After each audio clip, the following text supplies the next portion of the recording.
आखिर कब तक और कितने दिनों तक हम इंतजार करेंगे? यही बेरमो में आज 3 पीढ़ियां कोर्ट के चक्कर काट के मर गई, लेकिन आज भी न्याय नहीं मिल पाया है। तो सवाल ये है कि जिनका कुछ नहीं है, जिनका इस राज्य से सरोकार नहीं है, वो फूल रहे हैं, वो लाखों करोड़ों का मुनाफा कमा रहे हैं, और हम केवल लोकतंत्र की दुहाई देकर, संविधान की दुहाई देकर कब तक अपना नतमस्तक स्वीकार कर लें? इसलिए बांग्लादेश और नेपाल बनाना चाहते हैं भारत को क्या? नहीं, मैं वहाँ ये उदाहरण दे रहा हूँ जहाँ मनमानी हो रही है, जहाँ करप्शन है।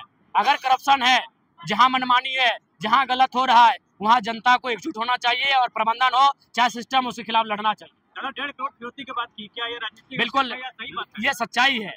इस बात का मैं खुलासा तभी करूंगा जब वो व्यक्ति सामने से आकर मुझे कहे, तभी। नहीं तो कुछ चीजें गोपनीय है। उसने संदेश मुझ तक भिजवाया था तो मैंने आपको कुछ बातें बताई है। राजनीतिक स्टंट के पीछे कौन हो सकता है? ये देखिए, चेतावनी यही है कि हमें कुछ हुआ तो हमें लगता है इस बार कोयलांचल में वो होगा जो इससे पहले ना हुआ। क्या लगता है, क्या अनुमान है कि कैसे लोग ऐसे जो लोग माफिया जगत में सक्रिय है, जो लोग इस मिट्टी से खनिज संपदा का दोहन कर रहे हैं, जो लाखों करोड़ों का कारोबार कर रहे हैं, तो स्वाभाविक है हमारी आवाज से, और यही नहीं कि हम सड़क में, सदन में भी बेबाकी से बातों को उठाते हैं, तो जाहिर सी बात है उनको अस्तित्व को चुनौती पहुंच रही है, उनके साम्राज्य को, उनके वर्चस्व को चुनौती मिल रही है, तो निसंदेह ये बातें होनी स्वाभाविक है।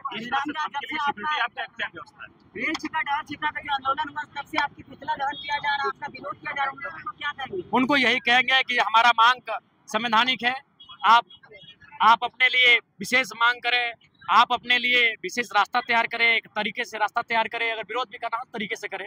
विधायक एक चीज बताएं कि जिस तरह से आपको धमकी मिली, इसकी सुरक्षा की व्यवस्था आपने क्या किया? नहीं, देखिए, हम स्पष्ट आपको कहना चाहेंगे, हमसे इकलौते पार्टी के विधायक है, इसलिए राज्य सरकार को हमारी सुरक्षा से कोई मतलब है ना। देश की तमाम जो वर्ग है जो सुरक्षा की जिम्मेदारी लेते हैं, तो कोई बात नहीं, हम पे जनता का आशीर्वाद है। हम जिस प्रकार आज बेबाक है, कल भी उस तरह बेबाक रहेंगे। हम अपने आवाज से लोगों की, जनता के हित में जो आवाज उठाते हैं उससे कोई समझौता नहीं करेंगे।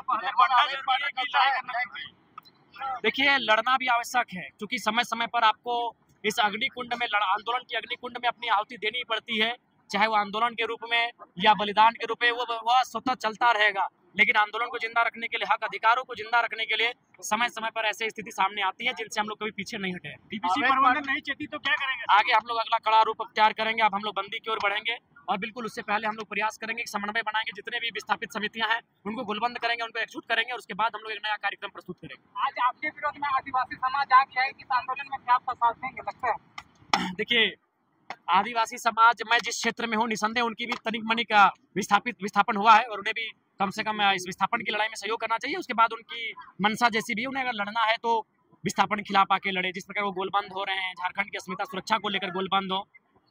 आज जब झारखंड आज बनना था तो उस समय सभी कुर्मी आदिवासी बिल्कुल भाई भाई का नारा था, मातो मांझी भाई भाई का नारा था। आदिवासियों के सवाल पर बोले तो आपको और सीपी चौधरी को इस्तीफा मांगे, कहा इस्तीफा देंगे? क्यों देंगे? आप क्यों विधायक पद में रखे किसी एक जाति के प्रति लाभ पहुंचाने की बातें करें? जी नहीं, जब हमने ये कहा था कि बुल्लुगु बाबा का पहाड़ आदिवासियों का, परस्पर के पहाड़ आदिवासियों का, तब तो आप खुश थे। जब हमने जादूगोड़ा का मामला को उठाया था तब तो आप खुश थे। तो जब मैंने आदिवासियों के हित की बात कही तब तो आप ताली बजा रहे थे। तब आपने नहीं कहा कि आप सिर्फ आदिवासी की बात कर रहे हैं, आप मुसलमानों की बात करें, आप पिछड़ों की बात करें, बागड़ों की बात करें, आप दलितों की बात करें। तो मैंने तो प्रमुख रूप से आदिवासियों की बात कही, तब तो आपने नहीं कहा कि आप सिर्फ आदिवासियों की बात कर रहे हैं। हर समाज की बात होगी।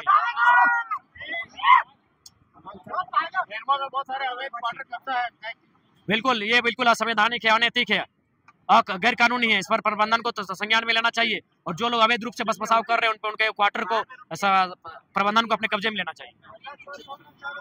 देखिए, उसके लिए जनता को भी जागरूक होने की आवश्यकता है, जनता को भी, और प्रशासन के साथ साथ प्रेस मीडिया के बंधुओं को, क्योंकि हमें नहीं लगता है कि वो तो रात में अंधेरे में ऐसा नहीं कि चमत्कार करके चले जाते। प्रेस मीडिया को विशेषकर योगदान देने की आवश्यकता है। जो भी कोयला चोरी हो रहा है, मुझे लगता है आज इस देश को पुनः एक बार प्रेस मीडिया की बहुत जरूरत है कि खनिज संपदाओं के लूट से अगर कोई हमें बचाएगा तो प्रेस मीडिया का रोल रहेगा। प्रेस मीडिया के भाई आगे आए।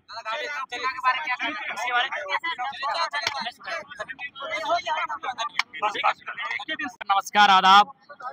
आप सभी जानते हैं पत्रकार बंधुओं कि झारखंड एकमात्र राज्य है जहां के लोगों को आज भी छला जा रहा है, जो खनिज संपदा में अव्वल है, जो साधन संसाधन में अव्वल है, जो इस देश को उन्नति का रास्ता देता है। आज वो राज्य नीतियों के कारण, प्रबंधन की दुर्व्यवहार के कारण लगातार छला जाता है, और उसी के क्रम में आज ये जन आक्रोश जनसभा का आयोजन किया गया था। और हमने स्पष्ट कहा है कि आप आज की बात ना सुने। 1990-91 में विनोद बिहारी महतो के नेतृत्व में तमाम उस समय जो विस्थापित नेता हुआ करते थे इस क्षेत्र के, जब जब उनसे बातचीत हुई है तो आपने क्या स्वीकारा है? आपने रैयतों को 75% नियोजन देने की बात को स्वीकारा है, आपने उनको सुविधा देने की बात को स्वीकारा है, आपने उन्हें विशेष रूप से टेंडर में सुविधा देने की बात को स्वीकारा है। तो आप जिन बातों को आपने स्वीकारा है उन बातों को अमल करें, नहीं तो अब कोयलांचल की आग ने पकड़ ली है और इस बार जो आग धधकेगी वह तभी बुझेगी जब रैयतों की समस्याओं का निदान होगा। लोकतंत्र पर आपको भरोसा नहीं, क्या मार काट की बात कर रहे हैं? देखिए, मैं फिर पुनः कहता हूं कि मैं खेद प्रकट करता हूं कि मैं एक विधायक हो के इस प्रकार की बातों को कभी कभी मैं कह जाता हूं, इसके लिए मैं दुख और खेद प्रकट करता हूं। लेकिन पत्रकार बंधु, आखिर लोकतंत्र की व्यवस्था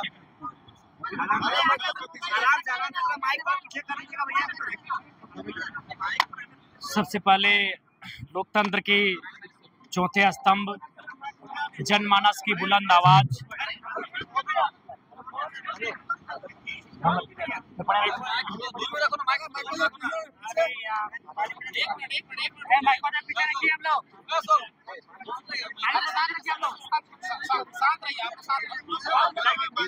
विधायक जी, आप लंबे समय से प्रबंधन को घेरने की बात कर रहे हैं, क्या आपकी लड़ाई किस तरह से रहेगी? सबसे पहले लोकतंत्र के चौथे स्तंभ तमाम मीडिया बंधुओं को जोहार।